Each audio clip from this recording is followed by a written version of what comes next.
Oi pessoal, os meus alunos do primeiro período, tá? Sobre a disciplina de Direito Civil, Pessoas e Bens. No primeiro vídeo que eu postei, eu fiz uma breve recapitulação, bem acelerada, assim, né? Bem superficial. Mas aí depois que eu fui rever o conteúdo, eu achei melhor gravar mais um ou dois vídeos com mais calma, mais tranquilidade sobre os aspectos introdutórios da nossa disciplina, e é isso que eu vou fazer agora, tá? Então, mesmo que fique fora da ordem, não tem problema, não compromete, porque o importante é que vocês tenham acesso no tempo de vocês, na forma que vocês puderem durante esse período de afastamento.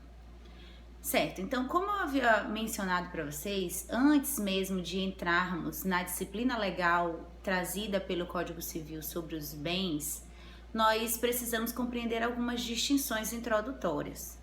Bom, o direito civil, ele é uma disciplina pertencente ao grande grupo do direito privado.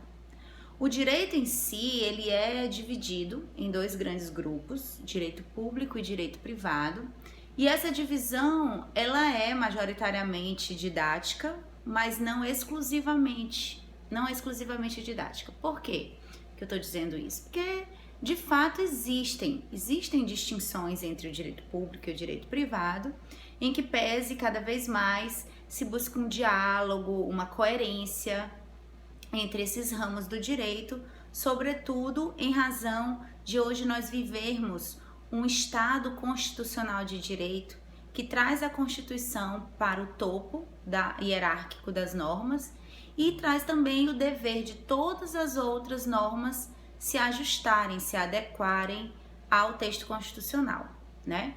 Então, nesse sentido, quando a gente fala de direito público, nós estamos falando de ramos do direito que tratam dos interesses públicos, então da relação entre particulares com a administração pública, por exemplo, ou mesmo de interesses públicos de uma forma mais coletiva, mais difusa, mais indireta.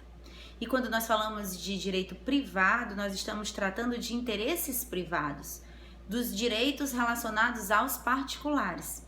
E é nesse grande grupo que o direito civil ele se enquadra. Em sala de aula, eu cheguei a mencionar para vocês que essa perspectiva de direito moderna, a perspectiva de direito que nós temos hoje, ela nem sempre existiu dessa forma, né? Antes da existência sólida, constituída dos estados, não se tinha um formato de direito, um formato de ordenamento jurídico como os que nós temos nos dias de hoje. Muito antes, por exemplo, da escrita, existiam regras de convivência, porque o direito, na verdade, ele é isso, né? Eu costumo sempre falar que o direito, ele não é um fim em si mesmo, ele não existe e tem que ser obedecido porque ele vem, né, de uma forma sobrenatural, divina e superior, e por isso todos têm que obedecer. Não, não é essa a finalidade do direito, não é assim que o direito se apresenta, nem que ele funciona. O direito, na verdade, ele se apresenta para a sociedade como um conjunto de regras destinadas a organizar essa sociedade e dirimir os conflitos nela existentes, porque a vida em sociedade ela é muito plural e essa pluralidade, vez ou outra, acaba ocasionando também conflitos. Então, o direito ele traz as regras, ele traz o que pode, o que não pode, quais são as consequências quando alguém age da forma que não pode, e é nesse sentido que o direito civil e o direito privado, e o direito público, eles foram se organizando através de uma sistematização dessas regras para melhorar, para instrumentalizar a solução de controvérsias dentro da sociedade. Quando a gente faz o questionamento sobre o que é direito, são muitas as respostas que nos surgem, né? Uns entendem que seja uma ciência, outros entendem que não seja.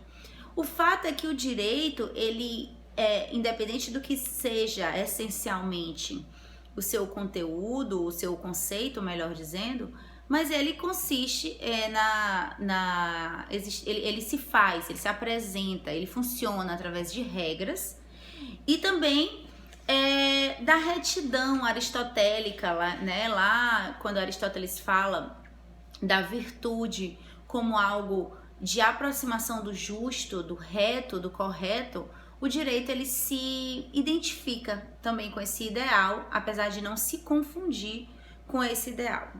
No nosso formato do ordenamento jurídico brasileiro, nós temos, como já disse tantas outras vezes para vocês, nós temos a lei enquanto fonte formal primária, ou seja, é a partir da lei que nós dirimimos as nossas controvérsias. Mas não é apenas com a lei e nem tampouco todos os modelos de ordenamento jurídico são da mesma forma. Nós assim somos porque somos parte do civil law, né? Somos civilistas, mas, por exemplo, os países que se afinam ao common law têm como fonte formal primária os costumes, que para a gente não é a fonte formal primária, para nós do direito brasileiro não é a fonte formal primária, mas é sim uma das fontes trazidas pelo nosso ordenamento jurídico para integrar a norma de decisão quando a lei for insuficiente, for silenciosa, for contraditória, enfim, quando ela não for satisfatória. Outro ponto importante da gente falar nesse aspecto introdutório é sobre a diferença entre direito e moral, porque ambos trazem regras, né? Tanto as regras morais quanto as regras do direito, elas existem. A diferença é que as regras morais, elas são individuais e as regras do direito, elas são genéricas e universais. Da mesma forma, uma vez que uma das características da lei ela é exatamente a coercitibilidade, ou seja, o poder coercitivo da lei, a possibilidade de aplicar sanções quando descumpridos os seus comandos, a moral, as regras morais, não. Quando elas são descumpridas, por se tratar de uma regra individual, a punição repousa majoritariamente no sentido da consciência. É bem verdade que muitas legislações incorporaram algumas regras originariamente morais, mas o fato delas já terem sido incorporadas já faz com que a coercitibilidade delas decorrente seja em razão da sua incorporação.